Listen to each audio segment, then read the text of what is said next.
Akashvani Devikulam spice FM.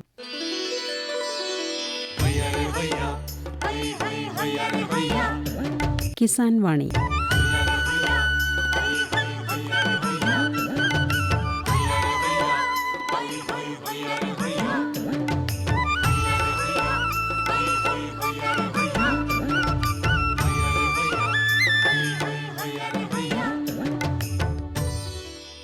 ഈ പരിപാടിയുടെ പ്രായോജകർ കേന്ദ്ര കൃഷി കർഷകക്ഷേമ മന്ത്രാലയം, ഭാരത സർക്കാർ.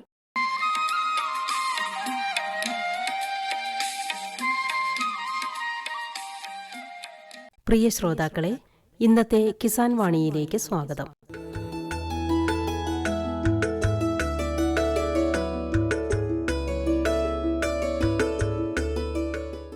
കരിമ്പ് കൃഷിയിൽ സജീവമായി ശ്രദ്ധിക്കുന്ന ഇടുക്കി കാന്തല്ലൂരിലെ കർഷകനായ ശ്രീ വിജയൻ പുത്തൻപറമ്പിലിൻ്റെ കാർഷിക അനുഭവങ്ങളാണ് ഇന്നത്തെ കിസാൻ വാണിയിൽ ആദ്യം.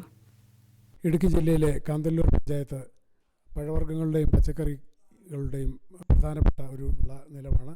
ഇവിടുത്തെ ഒരു കർഷകനെയാണ് ഇന്ന് പരിചയപ്പെടുന്നത്, വിജയൻ പുത്തൻപറമ്പിൽ. വിജയൻ ചേട്ടൻ്റെ കാർഷിക പ്രവർത്തനങ്ങൾ എന്തൊക്കെയാണെന്ന് നമുക്ക് ചോദിച്ചറിയാം. നമസ്കാരം. നമസ്കാരം. വിജയൻ ചേട്ടൻ ഈ കൂടുതൽ കൃഷി ചെയ്യുന്നത് എന്തൊക്കെയാണ്? ഞാൻ പച്ചക്കറിയും ചെയ്യുന്നുണ്ട്. കരിമ്പാണ് എൻ്റെ മെയിൻ കൃഷി. കരിമ്പാണ് മെയിൻ കൃഷി, കൂടെ പച്ചക്കറിയും കൃഷി ചെയ്യുന്നു അല്ലേ? പഴവർഗ്ഗങ്ങൾ എന്തെങ്കിലും ഉണ്ടോ? പഴവർഗ്ഗങ്ങൾ സ്ട്രോബെറി മാത്രമേ ചെയ്യുന്നു. ഈ കരിമ്പ് കൃഷി ചെയ്യുന്നു എന്ന് പറഞ്ഞല്ലോ, നാളുകളായിട്ട് കൃഷി ചെയ്യുന്നതാണോ അതോ പുതുതായിട്ട് തുടങ്ങിയതാണോ? ഞാനൊരു 25 വർഷമായിട്ട് കരിമ്പ് കൃഷി ചെയ്യുന്നുണ്ട്. പഠനം വിദ്യാഭ്യാസമൊക്കെ എവിടെയായിരുന്നു? കോട്ടയം. അത് കഴിഞ്ഞ് ഇവിടെ സ്ഥലം വാങ്ങിച്ചതാണോ? ഞാൻ ഡിപ്ലോമക്കാരനാണ്. ഡിപ്ലോമ സിവിലായിരുന്നു. ഞാൻ പഞ്ചായത്തിൽ തൊഴിലുറപ്പിൻ്റെ ഓവർസിയറായിരുന്നു. കൃഷി ചെയ്തുകൊണ്ടിരിക്കുന്ന സമയത്ത് തന്നെ ഓവർസിയറായിട്ട് കയറിയായിരുന്നു. തടിയുടെ ബിസിനസ്സുമായിട്ടാണ് നമ്മൾ കാന്തല്ലൂർ എത്തുന്നത്. 35 വർഷമായി എത്തിയിട്ട്. ശരി. അപ്പോൾ അങ്ങനെ വന്ന് പിന്നെ സ്ഥലമൊക്കെ വാങ്ങിച്ച് കൃഷി ചെയ്തുകൊണ്ടിരിക്കുന്നു. കൃഷിയോട് കൂടി തന്നെ ശർക്കര നിർമ്മാണ യൂണിറ്റ് നടക്കുന്നുണ്ട്. എത്ര ഏക്കർ സ്ഥലത്താണ് കൃഷി ചെയ്യുന്നത്? 15 ഏക്കർ കരിമ്പുണ്ട്. ഈ 15 ഏക്കർ കരിമ്പ് കൃഷി ചെയ്യണമെങ്കിൽ അതിൻ്റെ എങ്ങനെയൊക്കെയാണ് അതിൻ്റെ കൃഷി രീതികളൊന്ന് വിശദമായിട്ട് പറയാമോ? കൃഷി രീതികൾ എന്ന് പറഞ്ഞാൽ ആദ്യമേ നമ്മൾ നിലമൊരുക്കുന്നു. കണ്ടം ചെറിയ ചെറിയ കണ്ടങ്ങളായിട്ട് തിരിച്ചിട്ട് നമ്മൾ വിത്തിടുന്നു. വിത്തിട്ട് നമ്മളൊരു കിളുത്ത് കഴിയുമ്പോഴത്തേക്ക് നമ്മൾ ആദ്യത്തെ വളം കൊടുക്കും. ഒരു 2 ആഴ്ച കഴിയുമ്പോഴത്തേക്ക്. അത് കഴിഞ്ഞിട്ട് നമ്മൾ 2 മാസം കൂടുമ്പം ചെറിയ തോതിൽ വളം കൊടുത്തിട്ട് 3 പ്രാവശ്യം വളം കൊടുക്കും. 2-ാമത്തെ മാസം കൊടുക്കും, 4-ാമത്തെ മാസം കൊടുക്കും, 6-ാമത്തെ മാസം കൊടുക്കും. 6 മാസം കഴിഞ്ഞ് പിന്നെ വളം ഇടത്തില്ല. 6 മാസം കഴിഞ്ഞ് നമ്മൾ വളം ഇട്ട് കരിമ്പിന് പിടിക്കത്തില്ല, വെറുതെ നമുക്ക് ഇടാവുന്നതുകൊണ്ട്.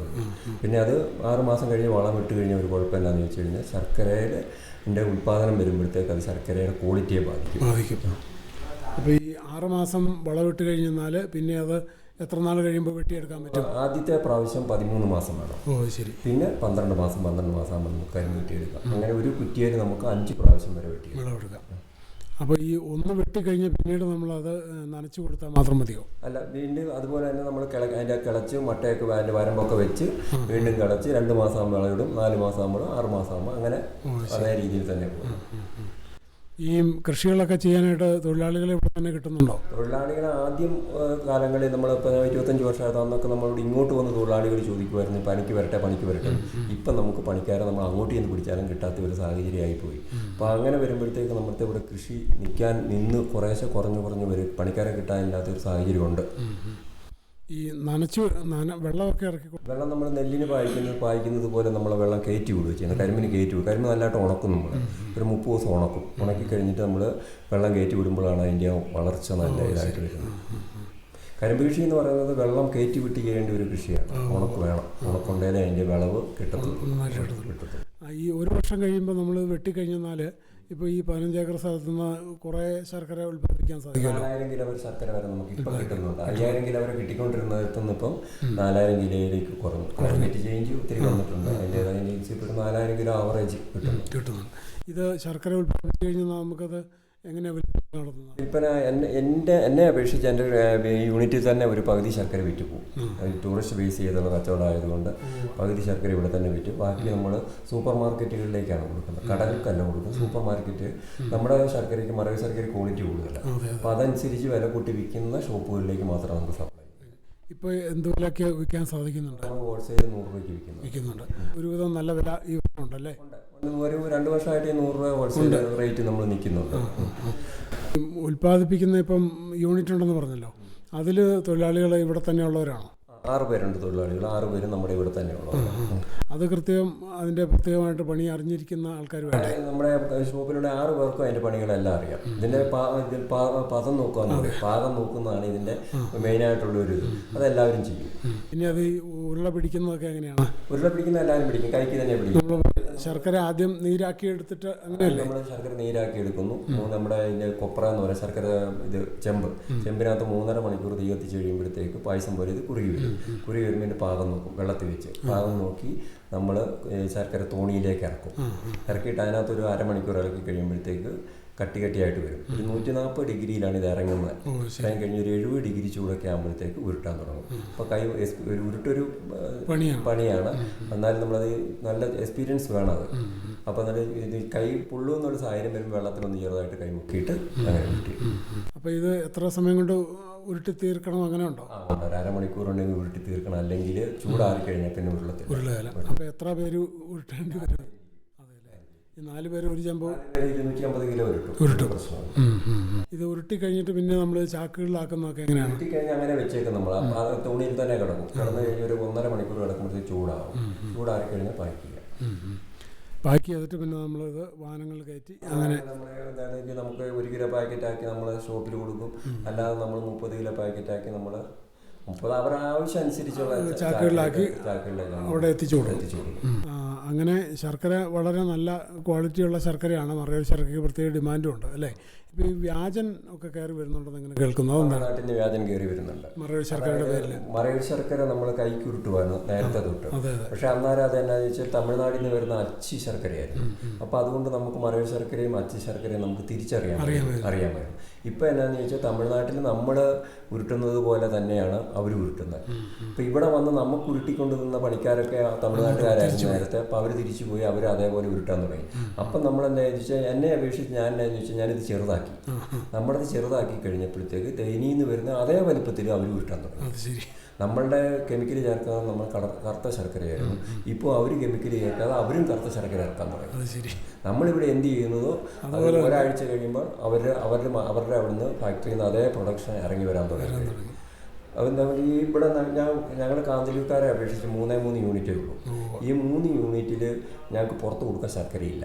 പക്ഷേ കാസർഗോഡ് മുതൽ കന്യാകുമാരി വരെ ഏത് കടയിൽ ചെന്നാലും 10,000 കിലോ വെച്ച് മറയൂർ ശർക്കര കിട്ടാനുണ്ട്. ഇപ്പോൾ ഇവിടെ ഈ ശർക്കരയ്ക്ക് പ്രത്യേക ബ്രാൻഡ് പേര് വല്ലതും ഇട്ടിട്ടുണ്ടോ? ഞങ്ങളെ അക്ഷയ ശർക്കര യൂണിറ്റ് എന്ന് നമ്മുടെ പേര്. അപ്പോൾ ഒരു കുടുംബശ്രീയായിട്ട് വൈഫ് ഒരു കുടുംബശ്രീയായിട്ട് ബന്ധപ്പെട്ട ഒരു യൂണിറ്റ് പോലെയാണ് നടത്തുന്നത്. നമ്മൾ അക്ഷയ എന്ന് പേരിട്ടിട്ടുണ്ട്. അപ്പോൾ ആ പേരിൽ നമുക്ക് മറ്റേ ഈ വിൽക്കുന്നിടത്തല്ല ആ പേര് തന്നെയല്ലേ? ആ പേരിൽ തന്നെയാണ്. അപ്പോൾ അതിൻ്റെ അത് മായമില്ല, ആളുകൾക്ക് വിശ്വസിച്ച് വാങ്ങിക്കാൻ സാധിക്കും. നീറ്റായിട്ട് നമ്മളിപ്പോൾ ഷോപ്പിൽ കയറുമ്പോൾ അറിയാം, നമ്മൾ അതിൻ്റെ എല്ലാവരും ജ്യൂസാണ് അരിക്കുന്നത്, നമ്മൾ പാവാണ് അരിക്കുന്നത്. പാവ് അരിക്കുന്നത് ഒരു ശ്രമകരമായ പരിപാടിയാണ്. ഈ അരിപ്പയ്ക്ക് അതൊന്നും ഇത് ഇറങ്ങത്തില്ല. എന്തായാലും നമ്മൾ ഇറക്കി നമ്മൾ നീറ്റാക്കിയാണ് ചെയ്യുന്നത്. ഒരു 99% നമ്മുടെ ശർക്കരയ്ക്കകത്ത് കാര്യമില്ല. അപ്പോൾ നമ്മൾ പൊടിയും ചെയ്യുന്നുണ്ട്. ശർക്കര പൊടി നമ്മൾ കേരളത്തിൽ നിന്ന് വരുന്നത് ഒരു 3 വർഷം മുമ്പാണെങ്കിൽ 100 കിലോ ഉൽപ്പാദിപ്പിച്ച ഒരു 20 കിലോ പൊടിയും 80 കിലോ ഉരുണ്ടയായിരുന്നു നമുക്ക് പൊയ്ക്കൊണ്ടിരുന്നത്. ഇപ്പം നേരെ അത് തിരിച്ചായി. 80 കിലോ പൊടി പോകുമ്പോഴാണ് 20 കിലോ ഉരുണ്ട പോകുന്നത്. പൊടിക്ക് ഡിമാൻഡ് കൂടി. താഴെ വേസ്റ്റ് വരുന്നില്ല, പഞ്ചസാര പോലെ ഉപയോഗിക്കും. അതെ അതെ. ടൂറിസ്റ്റുകളായിട്ട് വരുന്നവരും മറ്റ് നമ്മുടെ സ്ഥലങ്ങൾ ഇവിടെ കാണാനായിട്ട് വരുന്നവരും ഒക്കെ പൊടിയാണ് കൂടുതൽ ഡിമാൻഡ് ചെയ്യുന്നത്. ഉപയോഗിക്കാൻ എളുപ്പം, ലൈഫും കൂടുതൽ. പിന്നെ നമ്മുടെ യൂണിറ്റിൽ നമ്മൾ ശർക്കര കൊണ്ട് അലുവ ചെയ്യുന്നുണ്ട്. ഇപ്പം എല്ലാ അലുവ യൂണിറ്റുകളിലും പഞ്ചസാരയൊക്കെ ചെയ്യുന്നത്. കാരണം പഞ്ചസാരയ്ക്ക് റേറ്റ് കുറവ്, 40 രൂപയുള്ളൂ. അപ്പം എല്ലാവരും പഞ്ചസാര കൊണ്ട് ചെയ്യുമ്പോൾ നമ്മൾ ശർക്കര കൊണ്ട് ചെയ്യുന്നുണ്ട്. ശർക്കര കൊണ്ട് നമ്മളുണ്ടാക്കി നമ്മളിവിടെ റീറ്റെയിൽ സെയിൽ മാത്രം, ഹോൾസെയിൽ ഇല്ല, റീറ്റെയിൽ മാത്രം നമ്മൾ കൊടുക്കുന്നുണ്ട്. അതുപോലെ തന്നെ ചുക്ക് കാപ്പി, മറയൂർ ശർക്കരയും ചുക്ക് കാപ്പി ഉണ്ടാക്കുന്നു. അതായത് ചുക്ക്, ഏലക്ക, ജീരകം, കുരുമുളക്, തിപ്പലി അങ്ങനെയുള്ള ചേർത്ത് ചുക്ക് കാപ്പി നമ്മൾ മറയൂർ ശർക്കര ചെയ്യുന്നുണ്ട്. മറയൂർ ശർക്കര നമ്മൾ അഡീഷണൽ 2 പ്രോഡക്റ്റുകൾ ചെയ്യുന്നു. അപ്പോൾ അതെല്ലാം ഈ കുടുംബശ്രീയുമായിട്ട് ബന്ധപ്പെടുത്തിയും കൂടെയാണ് പോകുന്നത് അല്ലേ? ബീൻസ് കൃഷി ചെയ്യുന്നുണ്ട്. ബീൻസ് അതുപോലെ സ്ട്രോബെറി, അതൊക്കെ എങ്ങനെയാണ് അതിൻ്റെ കൃഷി രീതികൾ? അത് നമ്മൾ നിലമൊരുക്കി നമ്മൾ ചാലായിട്ട് എടുത്തിട്ട് ബീൻസ് വിതയിടുന്നു. 8 ദിവസം ആകുമ്പോൾ വിത്ത് മുളച്ച് വരും. മുളച്ച് വന്ന ഒരു 15 ദിവസം ആകുമ്പോഴത്തേക്ക് നമ്മൾ ആദ്യത്തെ വളം കൊടുക്കും. രണ്ടാമത്തെ വളം 30 ദിവസം കഴിഞ്ഞിട്ട് നമ്മളിതിന് മണ്ണ് കൂട്ടി കൊടുക്കും. മണ്ണ് കൂട്ടിയിട്ട് നമ്മൾ കമ്പ് കുത്തുന്ന ബീൻസാണ് കൂടുതലും ചെയ്യുന്നത്. എന്നിട്ട് നമ്മൾ കമ്പി കുത്തി കൊടുക്കും. അപ്പോൾ അതിന് ആ ബീൻസിന് നമുക്ക് കേരളത്തിലേക്ക് ഡിമാൻഡില്ല, മുരിങ്ങ ബീൻസ്. അത് ഈ 2 പഞ്ചായത്ത് മൂന്നാറ് തമിഴ്നാട്ടിലേക്കാണ് അതിന് ഡിമാൻഡ്. അതിന് നല്ല വിലയും കിട്ടുന്നുണ്ട്, നല്ല ഈൽഡും കിട്ടുന്നുണ്ട്. പക്ഷേ ഇപ്പം എന്നാ ഒരു പ്രശ്നം എന്ന് വെച്ച് കഴിഞ്ഞാൽ മൊത്തം പൊതുവെ കൃഷി ചെയ്യുന്നത് മൈലിശല്യം ഭയങ്കരമായി കഴിയുമ്പോൾ വിത്ത് കിളുത്ത് വരുമ്പോഴേ ഇവൻ കുത്തി കൊടുക്കും. നമ്മൾ നോക്കുമ്പോൾ ഓർക്കും ഇത് കിളുത്തില്ലെന്ന് നമ്മൾ ഓർക്കും. രാത്രി കിളുക്കും 5 മണിക്ക് ഇവൻ തിന്നിട്ട്. അപ്പം പിന്നെ പന്നിശല്യം, ആനശല്യം, ഇത് കാരണമാണ് ഇപ്പോഴത്തെ കൃഷി. ഞാൻ 95-ലാണ് ഇവിടെ വരുന്നത്. 95 ഇവിടെ വരുമ്പോൾ ദിവസം 10 ലോഡ് പച്ചക്കറി കയറി പോകുമായിരുന്നു. അപ്പം അത് കണ്ടിട്ടാണ് നമുക്കും ഇതിനകത്ത് താല്പര്യം തോന്നിയിട്ട് നമ്മൾ ജോലിക്കൊന്നും ശ്രമിക്കാതെ തന്നെ നമ്മൾ ഇതിന് കൃഷിയിലേക്ക് ഇറങ്ങി. നല്ല ഈൽഡായിരുന്നു. അത് കഴിഞ്ഞപ്പോഴത്തേക്കാണ് ക്രമേണ പന്നി, ആന, അത് കഴിഞ്ഞ് ഇപ്പോൾ അവസാനം വന്നിരിക്കുന്ന മൈൽ 500 മൈലെങ്കിലും ഇത് ബീൻസ് കിളുക്കാൻ സമ്മതിക്കത്തില്ല. അതിനെ ഓടിച്ചാലും അത് എന്ത് ചെയ്താലും പോകത്തില്ല അല്ലേ. വെളുപ്പിന് 5 മണിക്ക് ഇറങ്ങും. നമുക്ക് കണ്ണ് കാണും. നമ്മൾ വന്ന് 6 മണിയാകുമ്പോൾ നമുക്ക് ഇവരെ കാണാൻ പറ്റുള്ളൂ. അവർ 5 മണിക്ക് അവർക്ക് കണ്ണ് കാണാം. അവർ 5 മണിയാകുമ്പോൾ പണി തീർത്തിട്ട് പോകും. സ്ട്രോബെറിയാണേലും ഇവിടെ വ്യാപകമായി സ്ട്രോബെറി കൃഷി ചെയ്യാൻ ആളുണ്ട്. പക്ഷേ മുഴുവൻ ബേർഡ് നെറ്റ് ഇടാനായിട്ട് എല്ലാവർക്കും അതിനുള്ള സാമ്പത്തികമില്ല. ബേർഡ് നെറ്റ് ഇട്ടാനില്ലെങ്കിൽ മയിൽ തിരിയില്ല. നമ്മൾ വൈകിട്ട് കാണും. രാവിലെ ഒരു 10 കിലോ പറിക്കാമെന്ന് സന്തോഷിച്ച് രാവിലെ പാത്രമായിട്ട് വരുമ്പോഴത്തേക്ക് ഒന്നും കാണത്തില്ല. അപ്പോൾ അത് ഈ ഫോറസ്റ്റ് അധികാരികളോടൊക്കെ ഇതൊക്കെ സൂചിപ്പിക്കുകയൊക്കെ ചെയ്തോ? സൂചിപ്പിക്കുന്നുണ്ട്. ആനയ്ക്ക് ശല്യം വരുന്നുണ്ട്. ആന ഇറങ്ങുമ്പോൾ അവർ വന്ന് ഓടിച്ചുകൊണ്ട് പോകുന്നുള്ളൂ, അല്ലാതെ ഒരു ഗുണവും. ഫെൻസിങ് ഒന്നും ഇടുന്നില്ല. ശാശ്വതമായി കാന്തല്ലൂർ പോലെയുള്ള ഒരു മേഖലയിൽ കൃഷി ഡെവലപ്പ് ചെയ്യണമെങ്കിൽ ഫെൻസിങ് ചെയ്ത് കൊടുക്കണം. കൃഷി ഡിപ്പാർട്ട്മെന്റിൽ നിന്ന് സബ്സിഡിയോ അല്ല വളമോ ഒന്നുമല്ല നമുക്ക് നെറ്റ് ഫെൻസിങ് വേണം. സോളാർ ഫെൻസിങ് അല്ല, നെറ്റ് ഫെൻസിങ് ഇട്ട് തന്നാൽ ഈ കൃഷി ഡെവലപ്പ് ചെയ്യാം. ഇപ്പം നിലവിലുള്ള കൃഷിയെങ്കിലും നിൽക്കണമെങ്കിൽ നമുക്ക് നെറ്റ് ഫെൻസിങ് കിട്ടിയാൽ മാത്രമേ നമുക്ക് നിലവിലുള്ള കൃഷിയെങ്കിലും നിലനിൽക്കത്തുള്ളൂ. അല്ല ഓരോ ദിവസവും കൃഷി നിന്നുകൊണ്ട് അതിൻ്റെ ഞാൻ 2012 അഞ്ചനാട് കരിമ്പ് ഉൽപ്പാദന വിപണന സംഘത്തിൻ്റെ സെക്രട്ടറി ആയിരുന്നു. അന്ന് 1600 ഏക്കർ കാന്തല്ലൂർ മറയൂർ കരിമ്പ് കൃഷി ഉണ്ടായിരുന്നു. ഇപ്പോൾ അത് 400-ലേക്ക് ചുരുങ്ങിയിരിക്കുകയാണ്. ആ 400 നിലനിർത്തണമെങ്കിൽ നെറ്റ് ഫെൻസിങ് കൊടുത്താലേ പറ്റത്തുള്ളൂ. ഞങ്ങൾ കർഷകർ ആവശ്യപ്പെടുന്ന ഫുൾ സബ്സിഡി ഒന്നും ഞങ്ങൾ ചോദിക്കുന്നില്ല. ഞങ്ങൾക്ക് 40,000 രൂപ മുടക്കാതെ ഞങ്ങൾക്ക് ഒരു 20,000 തന്ന് സഹായിച്ചാൽ ഞങ്ങളത് ചെയ്യാൻ തയ്യാറാണ്. നമുക്ക് ഇത്രയും ഇവിടുത്തെ കൃഷിക്കാരനുസരിച്ച് ഇതുപോലെ ലാഭമുള്ള കൃഷിയാണ്. പക്ഷേങ്കിൽ ഇതിനകത്ത് വിളവെടുക്കുമ്പോഴത്തേക്ക് നമ്മുടെ ലാഭം പോവുകയാണ്. അതിലെ പന്നി കുറച്ച് കളഞ്ഞു, മയിൽ കളഞ്ഞു, ആന കളഞ്ഞു, എലി കളഞ്ഞു, ഇതെല്ലാം വരുമ്പോഴത്തേക്ക് നമുക്ക് നഷ്ടം മാത്രം. അതുകൊണ്ട് സർക്കാരിൻ്റെ ഭാഗത്തുനിന്ന് അല്ല പഞ്ചായത്തിൻ്റെ ഭാഗത്തുനിന്ന് നമുക്ക് ഫെൻസിങ്ങിനുള്ള എന്തെങ്കിലും സംവിധാനം ചെയ്തു കഴിഞ്ഞാൽ ഇപ്പോൾ പൈതൃകമായി ജിയോഗ്രാഫിക്കേഷൻ ഇൻഡിക്കേഷൻ കിട്ടിയതാണ് മറയൂർ ശർക്കര. ആ മറയൂർ ശർക്കര കൃഷി നിലനിൽക്കണമെങ്കിൽ ഫെൻസിങ് ചെയ്ത് സംവിധാനം ഉണ്ടാകണം. അതെ, കാന്തല്ലൂരിലെ കർഷകരുടെ ഒരു വളരെ അടിയന്തരമായിട്ടുള്ള ആവശ്യമാണ് ഇപ്പം വിജയൻ ചേട്ടൻ പങ്കുവച്ചത്. കർഷകർക്ക് വന്യമൃഗങ്ങളിൽ നിന്നും അതുപോലെ മയിൽ പോലെയുള്ള പക്ഷികളിൽ നിന്നുമൊക്കെ രക്ഷ നൽകി കൃഷികളെ രക്ഷിക്കുന്നതിന് വേണ്ടിയിട്ടും നെറ്റ് ഫെൻസിങ് സ്ഥാപിച്ചു കൊടുക്കണം എന്നുള്ള അടിയന്തരമായിട്ടുള്ള ഒരു ആവശ്യമാണ് അദ്ദേഹം ഉന്നയിച്ചത്. വീട്ടിലാരൊക്കെയുണ്ട്? വീട്ടിൽ വൈഫ്, 2 പിള്ളേർ, 2 പെൺപിള്ളേരാണ്. ഒരാൾ BSc നേഴ്സാണ്, അയർലൻഡിൽ വർക്ക് ചെയ്യുന്നു. ഒരാൾ ഡിപ്ലോമ BTech സിവിലാണ്, പുള്ളി അബുദാബിയിൽ വർക്ക് ചെയ്യുന്നു. അപ്പോൾ കാർഷിക പ്രവർത്തനങ്ങളിൽ ഭാര്യയൊക്കെ സഹായിക്കും. ഞാൻ 2 പേരുടെ ഈ കന്നുകാലി അങ്ങനെ എന്തെങ്കിലുമൊക്കെ വളർത്തുന്നുണ്ടോ? കാരണം നമ്മുടെ ഈ യൂണിറ്റിൽ നിന്ന് നമുക്ക് വേറൊരു സംവിധാനത്തിലേക്ക് മാറാൻ പറ്റില്ല. കാരണം വെച്ചാൽ നമുക്ക് രാവിലെ 6 മണിക്ക് കച്ചവടം തുടങ്ങിയിട്ട് വൈകിട്ട് 7 മണി വരെ കച്ചവടമുണ്ട്. നല്ല ടൂറിസ്റ്റ് ബേസ് നല്ല കച്ചവടമുണ്ട്. ഇനി പിന്നെ വേറെ ആളെ പിടിച്ചിരുത്തിയിട്ടാണ് പോകുന്നത്. നമുക്ക് നമ്മുടെ സ്ഥാപനത്തിൽ വേറെ ആളെ ഇരുത്താൻ പറ്റത്തില്ല. പക്ഷേ അതുപോലെ നമുക്ക് സെയിലുണ്ട്, പല വിലയുള്ള സാധനങ്ങളാണ്. അതെല്ലാം അറിഞ്ഞിരിക്കണം. അപ്പോൾ എന്തായാലും വന്യമൃഗങ്ങളിൽ നിന്നുള്ള രക്ഷയാണ് പ്രധാനമായിട്ട് കർഷകർക്ക് ആവശ്യമുള്ളത് എന്നാണ് വിജയൻ ചേട്ടൻ പറയുന്നത്. നമുക്ക് ഇത് ചെയ്തു കൊടുത്തു കഴിഞ്ഞാൽ 1000-ലേക്ക് പെട്ടെന്ന് എത്തിക്കാൻ പറ്റും. ആൾക്കാർ കൃഷി ചെയ്യാൻ തയ്യാറാണ്, പക്ഷേ ഈ ശല്യം കൊണ്ടാണ് വരാത്തത്.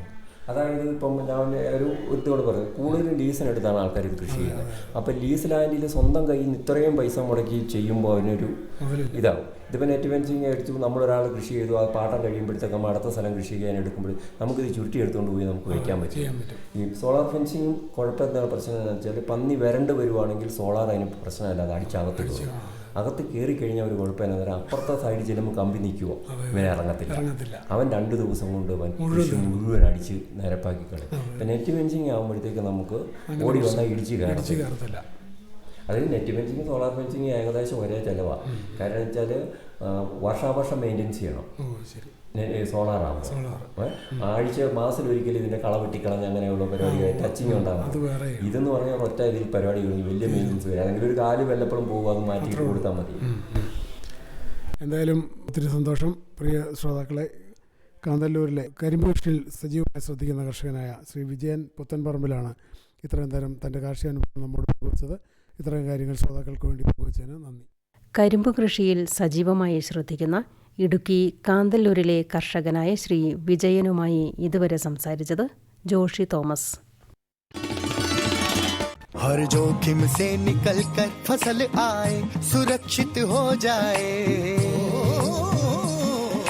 फसल बीमा से हर किसान अब आत्मनिर्भर हो जाए। संकट के समय प्रधानमंत्री फसल बीमा योजना किसानों के लिए वरदान है। अब सूखा पड़े या बाढ़ आ जाए, कोई डर नहीं। अब ओले पड़े या कीट पतंगे फसल खा जाए, कोई फिक्र नहीं, क्योंकि हमने लिया है प्रधानमंत्री फसल बीमा। बुआई से फसल कटाई तक हर जोखिम का दावा, न्यूनतम प्रीमियम पर अधिकतम भुगतान का वादा। योजना से हर साल जुड़ रहे हैं 5 करोड़ से ज्यादा किसान। अब आपकी है बारी। नजदीकी कृषि कार्यालय, सहकारी समिति, बैंक शाखा, अधिकृत बीमा कंपनी या जन सेवा केंद्र में स्वेच्छा से करा सकते हैं पंजीकरण। फसल बीमा पोर्टल या फसल बीमा ऐप द्वारा भी कराया जा सकता है पंजीकरण। प्रधानमंत्री फसल बीमा योजना, आपकी फसलों का संपूर्ण सुरक्षा कवच। कृषि एवं किसान कल्याण मंत्रालय, भारत सरकार।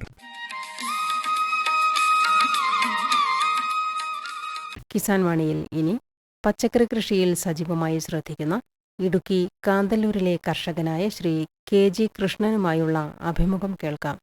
കിസാൻ വാണി ടീം ഇന്നെത്തിയിരിക്കുന്നത് കാന്തല്ലൂർ പെരുമലയിലുള്ള കൃഷ്ണൻ KG എന്ന സമ്മിശ്ര കർഷകന്റെ കൃഷിയിടത്തിലാണ്. ശീതകാല പച്ചക്കറി കൃഷികൾക്കൊപ്പം പഴവർഗ്ഗങ്ങളും കൃഷി ചെയ്യുന്ന Krishnan vegetable and fruits promotion council മേഖലാ പ്രസിഡന്റ് കൂടിയാണ്. ശ്രീകൃഷ്ണൻ തന്റെ കാർഷിക അനുഭവങ്ങൾ കിസാൻ വാണി ശ്രോതാക്കളുമായി പങ്കുവയ്ക്കുന്നു. ചേട്ടാ നമസ്കാരം. നമസ്കാരം. ചേട്ടൻ എന്തൊക്കെ ഇനം പച്ചക്കറികളാണ് ഇവിടെ കൃഷി ചെയ്യുന്നത്? കേബേജ്, ക്യാരറ്റ്, വെളുത്തുള്ളി, കാളിഫ്ലവർ, ബീട്രൂട്ട്, അതുകൂടാതെ സ്ട്രോബെറി, പിന്നെ ആപ്പിള്, പ്ലം. എത്ര ഏക്കർ സ്ഥലത്താണ് ഇവിടെ കൃഷി ചെയ്യുന്നത്? ഞാൻ 3 ഏക്കർ സ്ഥലത്താണ് കൃഷി ചെയ്യുന്നത്. ആപ്പിൾ വന്നിട്ട് ഇപ്പം പിടിച്ചു വരുന്നേ ഉള്ളൂ. പിന്നെ പ്ലം നിലവിലുണ്ട്. പിന്നെ ജവർജിലും ചെയ്യുന്നുണ്ട്. ജവർജിലും ഇവിടെ ജനിച്ചു വളർന്നയാളാണ്. ഞങ്ങൾ പാരമ്പര്യമായിട്ട് ഇവിടെ ജീവിക്കുന്ന ആളുകളാണ്. എത്രയോ തലമുറയുണ്ട്. എൻ്റെ അച്ഛൻ അവരെല്ലാം കൃഷിക്കാർ. ഞങ്ങളുടെ പാരമ്പര്യമായിട്ട് കൃഷിയാണ്. ആ കൃഷി കൂടിയാണ് ഇപ്പം ഞാനും ചെയ്യുന്നത്. ചേട്ടൻ്റെ കുട്ടിക്കാലത്തൊക്കെ ഇവിടെ എന്തായിരുന്നു കൃഷി? അന്നത്തെ ഇവിടെ എന്താണെന്ന് വെച്ചാൽ നെൽകൃഷിയാണ് കൂടുതലും. ഈ നെൽകൃഷി വന്നിട്ട് ഒരു കൊല്ലത്തിന് ഒരു പ്രാവശ്യമേ വന്നുള്ളൂ. അപ്പൊ അതുകൊണ്ട് എല്ലാവരും ആ നെൽകൃഷി കുറച്ച് ഉപയോഗിച്ചിട്ട് എല്ലാം പച്ചക്കറിയിൽ മാറി. വെളുത്തുള്ളിയും പച്ചക്കറിയിലും മാറി വന്നു. ഇപ്പൊ നെൽകൃഷി ആരും കൃഷി ചെയ്യുന്നില്ല. ഇവിടെ ഈ ഭാഗത്ത് ഇപ്പൊ നെൽകൃഷി ഒരു കൊല്ലത്തിന് ഒരു പ്രാവശ്യം കൃഷി ആയതുകൊണ്ട് എല്ലാവരും കുറച്ചു. അപ്പൊ അതിനെ ഞാൻ അമ്പലത്തിന് വേണ്ടി മാത്രം കുറച്ച് ആ പാരമ്പര്യം എടുത്ത് കൊമ്പൻ നെല്ല് കുറച്ച് ഇപ്പൊ ഒരു സെന്റ് ചെയ്തിട്ടുള്ളൂ. ആ ഒരു സെന്റ് അമ്പലത്തിന് വേണ്ടി ചെയ്തു പതിവ്. ഈ നെൽകൃഷി നിന്നുപോകാനൊരു കാരണം ഈ കാലാവസ്ഥയിൽ ഉണ്ടാകുന്ന വ്യതിയാനം അല്ലെങ്കിൽ ജലക്ഷാമം ഒക്കെ ബാധിച്ചിട്ടുണ്ടോ? ഇല്ല, അങ്ങനൊന്നുമില്ല. ഈ ഒരു കൊല്ലത്തിന് ഒരു പ്രാവശ്യം കൃഷി ആയതുകൊണ്ട് കൃഷിക്കാർക്ക് മെച്ചമില്ല. അപ്പൊ അന്ന് എന്താന്ന് വെച്ചാൽ അന്ന് ഈ ഭക്ഷണത്തിന് മാത്രം കൃഷിയാണ് ഉണ്ടായിരുന്നത്. അപ്പൊ അതുകൊണ്ട് ഇപ്പം നെൽകൃഷിയില് കുറച്ച് മെച്ചമില്ല എന്ന് പറഞ്ഞിട്ടാണ് ആൾക്കാർ പച്ചക്കറി കൃഷിയിലേക്ക് മാറ്റിയത്. ഏതാണ്ട് എത്ര വർഷമായി കാണും ഈ ആളുകൾ പച്ചക്കറി കൃഷിയിലേക്ക് തിരിഞ്ഞിട്ട്? ഇത് പച്ചക്കറി ഇപ്പോൾ ഒരു 25-30 കൊല്ലമായി. 30 കൊല്ലം ഈ ശീതകാല പച്ചക്കറിയാണ് കൂടുതലും. കാന്തല്ലൂർ ഈ ഭാഗത്ത് കൃഷി ചെയ്യുന്ന ശീതകാല പച്ചക്കറി വരുന്നത് 4 വാർഡിലെയാണ്. ഈ 4 വാർഡിലെയും ഏകദേശം ഒരു 500 ഹെക്ടർ വരെ ഇവിടെ കൃഷി ഉണ്ടാകും. ഈ കൃഷി അത്രയും DAPCക്ക് 2004 ഇവിടെ വിപണനം തുടങ്ങുകയും ഇവിടുത്തെ സംഭരണം പോർച്ചുഗോൾഫിന് കേരളത്തിനകത്ത് ആകമ്പാടം ലോഡുകളിലും കയറ്റിക്കൊണ്ടിരുന്ന സ്ഥലമാണ്. ഇപ്പോഴെന്താന്ന് വെച്ചാൽ ഇപ്പൊ 200 ഹെക്ടർ പോലും പച്ചക്കറി കുറഞ്ഞു. എന്താന്ന് വെച്ചാൽ കാട്ടുമൃഗങ്ങളുടെ ശല്യമാണ്. കാട്ടുപോത്ത്, മയില്, ആന, മ്ലാവ്. ഇതുകൊണ്ട് കൃഷിക്കാർക്ക് ഗുണം ലഭിക്കാതെ പോയി. അപ്പൊ അതുകൊണ്ട് ഇതിന്റെ പേടി കൊണ്ട് ഇപ്പൊ കൃഷി ഒരു 200 ഹെക്ടറിൽ താഴാണ്. ഇത് കാട്ടുമൃഗ ശല്യം കൊണ്ട്. ഇല്ലെങ്കിൽ ഈ കാട്ടുമൃഗ ശല്യം ഇല്ലെങ്കിൽ ഇപ്പോഴും കൃഷി ചെയ്യാൻ ആൾക്കാർ മുൻകൈയായിരിക്കുന്നു, തയ്യാറായിട്ടിരിക്കും. എന്നാൽ ഇവിടുത്തെ ഗ്രാമത്തിലുള്ള ആൾക്കാരെല്ലാവരും കൃഷി ആചരിച്ച് ജീവിക്കുന്നവരാണ്. വേറെ തൊഴിലില്ല, വേറെ മാർഗങ്ങളില്ല. അപ്പൊ അതുകൊണ്ട് ഇതിനെ കുറിച്ചാണ്, ഇതിന്റെ കാട്ടുമൃഗം ശല്യം കൊണ്ടാണ് ഈ കൃഷി ഇപ്പോൾ കുറച്ച് കുറഞ്ഞു വരുന്നത്. ഈ പച്ചക്കറി കൃഷിയിൽ പ്രധാനമായിട്ടും ചെയ്യുന്നതാണ്. പച്ചക്കറി കൃഷിയിൽ പ്രധാനമായിട്ട് ചെയ്യുന്നത് ഉരുളക്കിഴങ്ങ്. ഉരുളക്കിഴങ്ങ് എന്താണെന്ന് വെച്ചാൽ നമ്മൾ മേടമാസം ഉരുളക്കിഴങ്ങ് വിത്തിടും. ഓണം സംഭവിച്ചാണ് ഈ കൃഷി ചെയ്യുന്നത്. ഈ ഓണത്തിന്റെ സമയത്താണ് ഈ ഉരുളക്കിഴങ്ങൊക്കെ കഴിയുന്നത്. അതുപോലത്തെ ക്യാബേജ്, വെളുത്തുള്ളി. ഇപ്പൊ എന്താണെന്ന് വെച്ചാൽ ഈ കാട്ടുമൃഗ ശല്യം കൊണ്ട് ഈ പച്ചക്കറി, ഉരുളക്കിഴങ്ങ്, ഈ ക്യാബേജ് കുറച്ചു. എല്ലാവരും വെളുത്തുള്ളിയിൽ പോകുന്നുണ്ട്. ഈ വെളുത്തുള്ളി തന്നെ ഒറ്റ സീസണായിട്ട് ആക്കി ഈ മേടമാസം ചെയ്യും. പിന്നെ ഓരോ കൃഷിയോടെ അങ്ങനെ വെളുത്തുള്ളി നിർത്തും. ഈ വെളുത്തുള്ളിയുടെ ഇപ്പം എന്താന്ന് വെച്ചാൽ ഈ ഒരു മാസം കഴിഞ്ഞാൽ ഈ വെളുത്തുള്ളി കൃഷി ഇറക്കുന്ന സമയമാണ്. എല്ലാവരും ഈ വിത്ത് മേടിക്കും. ഈ വിത്ത് മേടിച്ച് ഈ കൃഷി ഇനി ഇറക്കുന്ന സംവിധാനത്തിന് പോകും. ഈ വെളുത്തുള്ളി കൃഷിക്ക് വന്യജീവികളുടെ ശല്യം കുറവാണ്. ഇതിന് എന്താന്ന് വെച്ചാൽ കൂടുതൽ എരിവുള്ളത് കൊണ്ട് മൂടി വർത്തനമാണ് കാന്തല്ലൂരിന്റെ വെളുത്തുള്ളി. ഓയിൽ കൂടുതൽ. ഈ വെളുത്തുള്ളിയെ അങ്ങനെ നമ്മള് എന്താന്ന് വെച്ചാൽ അറിഞ്ഞുകൊണ്ട് ഈ വെളുത്തുള്ളി നല്ല ഡിമാൻഡുള്ള സാധനമാണ്. പിന്നെ കഴിഞ്ഞ കൊല്ലത്തിന് മുൻപ് കൊല്ലം നല്ല വില കിട്ടി. അപ്പൊ അതുകൊണ്ട് കൃഷിക്കാർക്ക് മെച്ചമാണ്. കഴിഞ്ഞ കൊല്ലം വില ഇല്ല. വില ഇല്ലാത്തത് കൊണ്ട് കൃഷി എല്ലാവർക്കും നഷ്ടമായി. ഈ കൊല്ലം ഇപ്പോൾ തന്നെ കിലോന് 300 രൂപ ഉണ്ട് വിത്തിന്റെ വില. ഇപ്പൊ കൃഷിക്കാരെ എങ്ങനെ മേടിച്ച് നടും എന്താണെന്ന് വെച്ചാൽ ഒരു ബുദ്ധിമുട്ടിലാണ് കൃഷിക്കാരിയിരിക്കുന്നു. അതിന് ഒരു സംവിധാനത്തിലാണ് പോയിക്കൊണ്ടിരിക്കുന്നത്. ഇപ്പോൾ ഈ VFCK സംഭരണം നടത്തുന്നുണ്ടോ? ഇപ്പൊ VFCKയുടെ വന്നിട്ട് സംഭരണം ഇപ്പൊ കൃഷിയില്ല. അതുകൊണ്ട് ഇപ്പൊ ഏലം നിർത്തി വെച്ചിരിക്കുക. ഇപ്പൊ ഏലം ചെയ്യുന്നില്ല. ഇപ്പം എന്താണെന്ന് വെച്ചാൽ ഈ കൃഷി വരുമ്പോൾ ഈ സാധനം ചെയ്യും. പിന്നെ എന്താണെന്ന് വെച്ചാൽ ഹോർട്ടികോർപ്പിന്റെ ഇടപെടൽ വന്നിട്ട് ഇവിടെ തീരെ കുറവാണ്. ഈ ഇടപെടൽ ഉണ്ടെങ്കിൽ ഈ കൃഷിക്കാർക്ക് നല്ല മെച്ചമാണ്. അവരെന്താന്ന് വെച്ചാൽ മേടിക്കുന്ന സാധനങ്ങൾക്ക് പൈസ കൊടുക്കുന്നില്ല. അപ്പം നമ്മളെ പുറമെ അവർ പുറത്തും പോയി തമിഴ്നാട്ടിൽ പോയി കാശ് കൊടുത്ത് നേരിട്ട് മേടിക്കുക. ഇവിടെ നമ്മുടെ കൃഷിക്കാർക്ക് കൊടുക്കാൻ താല്പര്യം അവർ കുറവാണ്. നമ്മുടെ കൃഷിക്കാർ അവർ നേരിട്ട് ഇടപാട് ചെയ്ത് ഇവിടെ പോയാൽ കൃഷിക്കാർക്ക് നല്ല പണം കിട്ടും. ഈ ഹോർട്ടികോർപ്പും VFCK അല്ലാതെ മറ്റെന്താണെങ്കിലും വിപണന മാർഗം? ഇവിടെ ഉൽപ്പാദിപ്പിക്കുന്ന പച്ചക്കറികൾ ഇവിടെ തന്നെ വിറ്റഴിക്കാൻ മാർഗങ്ങളുണ്ടോ? ഇവിടെ എന്താന്ന് വെച്ചാൽ ഇപ്പൊ ടൂറിസ്റ്റിൽ വരുന്നുണ്ട്. അത് അത്രയും പോകില്ല. നമ്മളെന്താന്ന് വെച്ചാൽ നമ്മള് കൃഷി ഒരു 500 കിലോ, 1 ടണ്ണ്, 1 ലോഡ് സാധനം എടുത്തു കഴിഞ്ഞാൽ ഈ സാധനം ഇവിടെ മേടിക്കാൻ ആരുമില്ല. നമ്മളൊന്ന് എറണാകുളത്തേ വരണം. അവിടുത്തെ പബ്ലിക് മാർക്കറ്റിൽ ലേലം ചെയ്യണം. ഇല്ലെങ്കിൽ തമിഴ്നാട്ടിൽ പോയിട്ട് അവിടെ ലേലം ചെയ്യും. അതാണ് ഇവിടുത്തെ സംവിധാനത്തിൽ പോയിക്കൊണ്ടിരിക്കുന്നത്. പുറത്തുനിന്ന് വ്യാപാരികൾ ഇവിടെ എത്തി വാങ്ങാറുണ്ടോ? ഇല്ല. ഇവിടെ എന്താന്ന് വെച്ചാൽ പുറത്തുനിന്ന് കൂടുതൽ ആൾക്കാർ വരുന്നില്ല. കച്ചവടക്കാർ എന്താന്ന് വെച്ചാൽ അവര് എന്താ വരുന്നില്ല എന്ന് പറഞ്ഞാൽ കുറച്ച് ലോഡ് തികയത്തില്ല എന്ന് പറഞ്ഞുകൊണ്ട് അവിടെ ആയിരിക്കും. പിന്നെ നമ്മുടെ സാധനത്തിന് പുറത്തുനിന്ന് സാധനം മേടിക്കും. കാന്തല്ലൂരിന്റെ നല്ല സാധനമായിരിക്കും ഇവർ മേടിക്കുന്നില്ല. അതുപോലെ തന്നെ ഉരുളക്കിഴങ്ങ് കൃഷി ചെയ്യുന്നുണ്ടല്ലോ. ഉരുളക്കിഴങ്ങിന്റെ ഒരു നടീൽ രീതി, അതോടൊപ്പം തന്നെ അതിന്റെ കൃഷി രീതി എങ്ങനെയാണ്? ഏത് മാസമാണ് വിത്ത് നടുന്നത്? എപ്പോൾ നമുക്കത് വിളവെടുക്കാൻ കഴിയും? ഉരുളക്കിഴങ്ങ് വന്നിട്ട് വിത്ത് നമ്മൾ ഊട്ടിയിൽ നിന്നാണ് മേടിക്കുന്നത്. ഊട്ടിയിൽ നിന്ന് മേടിച്ചുകൊണ്ട് വന്നിട്ട് ഇത് മുളപ്പിച്ച് ഏപ്രിൽ മേവില് നമ്മൾ കൃഷിയാകും. ഇത് മണ്ണ് നല്ല കിളച്ച് പൊടിയാക്കിയിട്ട് അതെന്താന്ന് വെച്ചാൽ 1.5 അടി രീതിയിൽ ഒരു ചാലായിട്ട് അങ്ങനെ കീറും. കടം ഒതുക്കിയിട്ട് അതിനെ ഒരു 1/2 ഇഞ്ച് 1/2 അടിയില് ഓരോരോ കിഴങ്ങ് വെച്ച് മൂടി അങ്ങനെയാണ് കിഴങ്ങിടുന്നത്. അത് എന്നാൽ നമ്മളൊരു 30 ദിവസം കഴിഞ്ഞിട്ട് ഇത് മണ്ണ് കൂട്ടി കൊടുക്കും. ഇത് മണ്ണ് കൂട്ടി കൊടുത്തിട്ട് 90ാമത്തെ ദിവസത്തിൽ നമ്മൾ വിളവെടുക്കാം. പിന്നെ അതിൽ ഏറ്റവും രോഗം പാലിക്കുന്നതെന്ന് വെച്ചാൽ ഈ മിസ്റ്റാണ്. ഈ മിസ്റ്റ് കൂടിയ കൂടുതലും മഞ്ഞുകാലത്തിന് രോഗബാധ കൂടിപ്പോകും. അത് നമ്മളെ ഈ ലീഫ് ഊന്നു പോയാൽ കിഴങ്ങ് അത്രയും വലുതാവില്ല, ചെറുതായിട്ട് തന്നെ കാണും. ഏപ്രിൽ വിത്ത് നട്ടാൽ ഏത് മാസമാണ് വിളവെടുക്കുന്നത്? അത് ജൂലൈ, ആഗസ്റ്റ് അങ്ങനെയാണ് വിളവെടുക്കുന്നത്. ഇപ്പൊ ഇവിടെ ഇതിന്റെ വിത്ത് എടുക്കാൻ മാർഗങ്ങളില്ല. ഇവിടെ തന്നെ നമ്മളെ വിത്ത് സൂക്ഷിക്കാം, ഉത്പാദിക്കാം. അത് നമ്മളെ തന്നെ സൂക്ഷിച്ചും വയ്ക്കാം. പിന്നെ ഇവിടെ എന്താണെന്ന് വെച്ചാൽ ഈ ഉരുളക്കിഴങ്ങ് സംഭവിച്ച ഇവിടുത്തെ ഒരു കോൾഡ് സ്റ്റോറേജ് കൂടെ സർക്കാരിന്റെ ഭാഗത്ത് കിട്ടിയ ഈ സാധനം നമ്മൾ ഇവിടെ തന്നെ വെച്ച് ഇതിൻ്റെ ഇതായിട്ട് വെച്ച് വിള വരുമ്പോൾ ഞങ്ങൾ എടുക്കുക, വിത്തിലും നമ്മൾ ഉപയോഗിക്കാം. ഇവിടെ തന്നെ വിത്ത് ഉൽപ്പാദിക്കാം.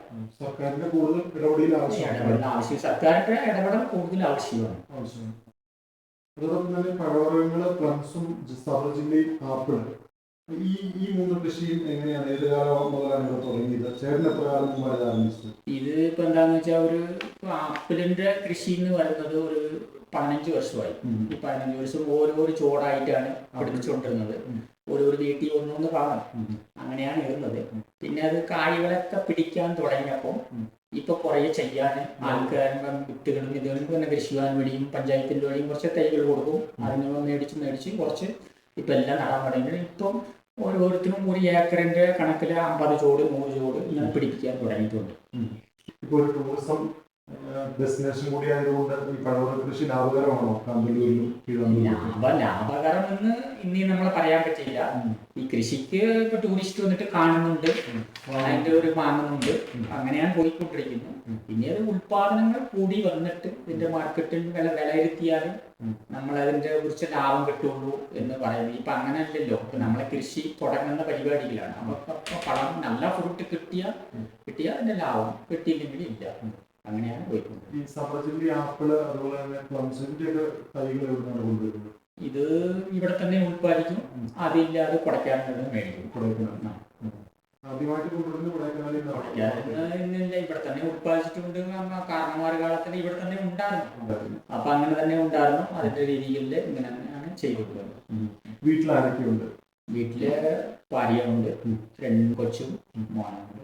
പിന്നെ അണിയും കൃഷിയായിട്ട് പോകും. ഞാൻ മോനെ പഠിക്കുക. കുടുംബാംഗങ്ങളൊക്കെ എല്ലാവരും കൃഷിയാണ്. ഈ പുറത്തുനിന്ന് തൊഴിലാളികളൊക്കെ വിളിക്കേണ്ട ഒരു സാഹചര്യം. ഏറ്റവും വന്നിട്ട് തൊഴിലാളികളാണ് കിട്ടാത്തത് കൊണ്ട് ഭയങ്കര പാടാണ്. അപ്പൊ അതിന്റെ രീതിയിലാണ് കൃഷിയൊക്കെ കുറയാനും കാരണം. കൂലി വർത്തനം കൂടുതലാണ്. ഇപ്പൊ ഒരാണെങ്കിൽ ഒഴിച്ചു കഴിഞ്ഞാൽ 1000 രൂപ കൊടുക്കണം, പിന്നെ അവർക്ക് ഭക്ഷണം കൊടുക്കണം. ഇതുപോലത്തെയാണ് പോയിക്കൊണ്ടിരിക്കുന്നത്. കൃഷിയുടെ ചെലവ് കൂടിയത് കൊണ്ട് നമ്മളെ കൃഷി പിന്നെ എന്തായാലും വേറെ മാർക്കുമില്ല. അപ്പൊ അതുകൊണ്ട് കൃഷിയിൽ തന്നെ നമ്മളെ പോയിക്കൊണ്ടിരിക്കുക, സ്വന്തമായിട്ട് കൃഷി ചെയ്തുകൊണ്ടിരിക്കുക. ഇത്രയും നേരം കിസാൻ വാണി ശ്രോതാക്കളുമായി കാർഷിക അനുഭവങ്ങൾ പങ്കുവച്ചതിന് നന്ദി. ചേട്ടന്റെ കാർഷിക സഭയിലേക്ക് എല്ലാവിധ ആശംസകളും നേരുന്നു. നന്ദി, നമസ്കാരം. പച്ചക്കറി കൃഷിയിൽ സജീവമായി ശ്രദ്ധിക്കുന്ന ഇടുക്കി കാന്തല്ലൂരിലെ കർഷകനായ ശ്രീ കൃഷ്ണനുമായി ഇതുവരെ സംസാരിച്ചത് അനുരാജ്. പ്രധാൻമന്ത്രി കിസാൻ സമ്മാൻ നിധി ഈ പദ്ധതിയിൻ കീഴിൽ 2 ഹെക്ടർ വരെ കൈവശ ഭൂമിയുള്ള കർഷക കുടുംബത്തിന് 6000 രൂപ പ്രതിവർഷം നൽകുന്നതായിരിക്കും. അർഹരായ കർഷകർക്ക് 2000 രൂപ വീതം 3 തവണകളായി നേരിട്ട് അവരുടെ അക്കൗണ്ടിൽ നിക്ഷേപിക്കുന്നതായിരിക്കും. ഈ ചെറുകിട നാമമാത്ര കർഷക കുടുംബങ്ങളെ സംസ്ഥാന സർക്കാർ തെരഞ്ഞെടുത്തുകൊണ്ടിരിക്കുകയാണ്. ഈ പദ്ധതിയുടെ മുഴുവൻ ചെലവും ഭാരത സർക്കാരാണ് വഹിക്കുന്നത്. പ്രധാനമന്ത്രി കിസാൻ സമ്മാൻ നിധി കർഷകരുടെ കൃഷിപരമായ പുതിയ അഭിമാനം. കൃഷി കർഷക ക്ഷേമ മന്ത്രാലയം, ഭാരത സർക്കാരിൽ നിന്ന് ജനതാൽപര്യാർത്ഥം.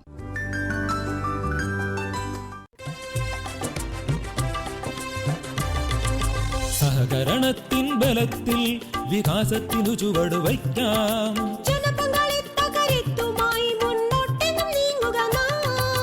ജനകോടിയിൽ ഈ വിപ്ലവം ഉണർത്തിയല്ലോ വിശ്വാസം. നാം ഒത്തുചേർന്ന വികാസത്തിനെ പതാക പറത്തിടാം. സഹകരണം നമ്മുടെ വികാസത്തിൻ പ്രതീകം.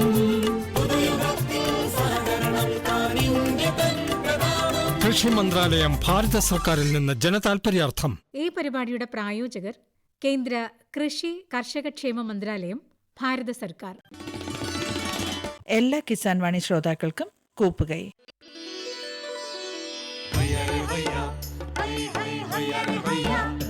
കിസാൻ വാണി സമാപിക്കുന്നു.